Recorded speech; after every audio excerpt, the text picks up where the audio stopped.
ಕರಗ ಬೆಂಗಳೂರಿನ ಸಾಂಸ್ಕೃತಿಕ ಸಿರಿವಂತಿಕೆಯನ್ನ ಸಾರುವ ಹಬ್ಬ. ಕಳೆದ 9 ದಿನಗಳಿಂದ ನಡೆದಿದ್ದ ಇದೇ ಉತ್ಸವಕ್ಕೆ ಇವತ್ತು ತೆರೆ ಬಿದ್ದಿದೆ. ಅಷ್ಟಕ್ಕೂ ತಡರಾತ್ರಿಯಿಂದ ಬೆಳಗ್ಗೆವರೆಗೆ ನಡೆದ ಕರಗ ಮೆರವಣಿಗೆ ಸಂಭ್ರಮ ಹೇಗಿತ್ತು ತೋರಿಸ್ತೀವಿ ನೋಡಿ.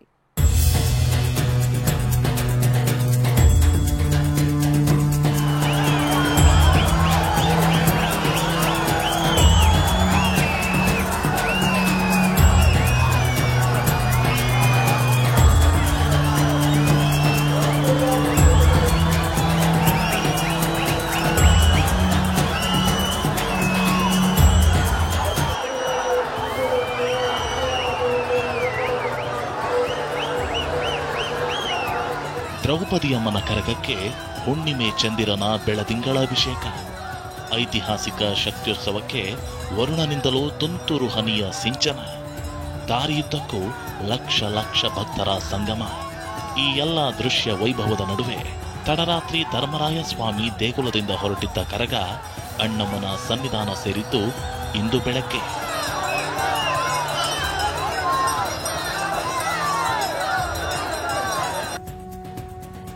ಐತಿಹಾಸಿಕ ಬೆಂಗಳೂರು ಕರಗಕ್ಕೆ ಅದ್ಧೂರಿ ತೆರೆ.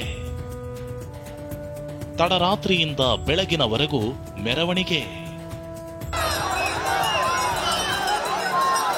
ಬೆಂಗಳೂರಿನ ಐತಿಹಾಸಿಕ ಕರಗ ಶಕ್ತ್ಯೋತ್ಸವ ಅದ್ಧೂರಿಯಾಗಿ ನೆರವೇರಿದೆ. ನಿನ್ನೆ ತಡರಾತ್ರಿಯಿಂದ ಇಂದು ಬೆಳಗಿನ ತನಕ ನಡೆದ ಕರಗ ಶಕ್ತ್ಯೋತ್ಸವ ಸಿಲಿಕಾನ್ ಸಿಟಿಯ ಐತಿಹಾಸಿಕ ಪರಂಪರೆ ಸಾರಿತ್ತು.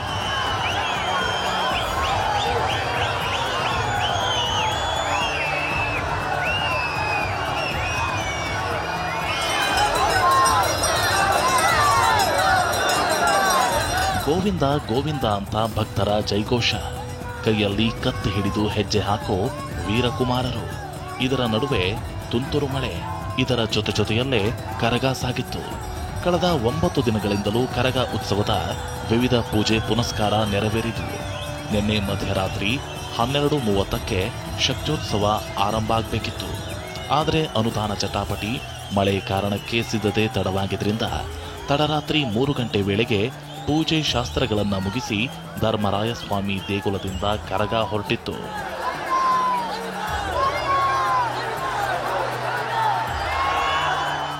ನಿನ್ನೆ ಸಂಜೆ ಸಿಎಂ ಸಿದ್ದರಾಮಯ್ಯ ಧರ್ಮರಾಯ ಸ್ವಾಮಿ ದೇಗುಲಕ್ಕೆ ಭೇಟಿ ನೀಡಿ ದರ್ಶನ ಪಡೆದರೆ ಡಿಸಿಎಂ ಡಿಕೆ ಶಿವಕುಮಾರ್ ಇಡೀ ರಾತ್ರಿ ಕರಗ ಕಣ್ತುಂಬಿಕೊಂಡರು.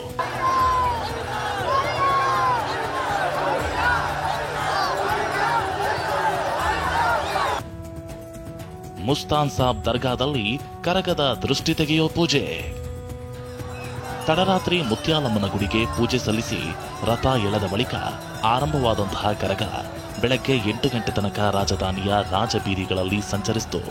ಕುಂಬಾರಪೇಟೆ, ನಗರ್ತಪೇಟೆ, ಕಾಟನ್ ಪೇಟೆ ಹೀಗೆ 25 ಪೇಟೆಗಳನ್ನ ಸುತ್ತಿದ ಕರಗ ಶಕ್ತ್ಯೋತ್ಸವಕ್ಕೆ ಮುಸ್ತಾನ್ ಸಾಬ್ ದರ್ಗಾದಲ್ಲಿ ದೃಷ್ಟಿ ತೆಗೆದುಕೊಳ್ಳುವ ಮೂಲಕ ಸಾಮರಸ್ಯದ ಸಂದೇಶ ಸಾರಲಾಯಿತು.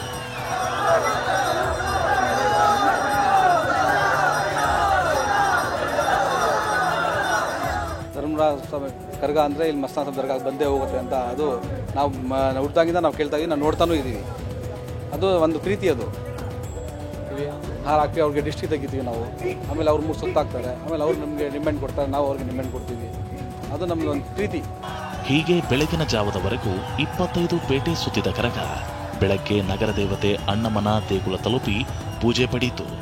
ಈ ವೇಳೆ ದೇವಿ ದರ್ಶನಕ್ಕೆ ಕಾದು ಕುಳಿತಿದ್ದ ಅಪಾರ ಭಕ್ತ ಸಮೂಹ ಕರಗ ಶಕ್ತ್ಯೋತ್ಸವವನ್ನ ಕಣ್ತುಂಬಿಕೊಂಡು ದೇವಿಗೆ ನಮನ ಅರ್ಪಿಸಿದ್ರು. ಈ ಪೂಜೆ ಬಳಿಕ ಬೆಳಗ್ಗೆ 8 ಗಂಟೆ ಹೊತ್ತಿಗೆ ಧರ್ಮರಾಯ ಸ್ವಾಮಿ ಗುಡಿ ತಲುಪುವ ಮೂಲಕ ಕರಗ ಶಕ್ತ್ಯೋತ್ಸವ ಸಂಪನ್ನವಾಯಿತು. ನಾಳೆ ದೇಗುಲದಲ್ಲಿ ಹಾರಿಸಿರೋ ಧ್ವಜ ಅವರೋಹಣ ಮಾಡೋ ಮೂಲಕ 10 ದಿನಗಳ ಕರಗ ಮಹೋತ್ಸವಕ್ಕೆ ಅಂತಿಮ ತೆರೆ ಬೀಳಲಿದೆ. ಶಾಂತಮೂರ್ತಿ ಜೊತೆ ಶಿವಪ್ರಸಾದ್, ಟಿವಿ9 ಬೆಂಗಳೂರು.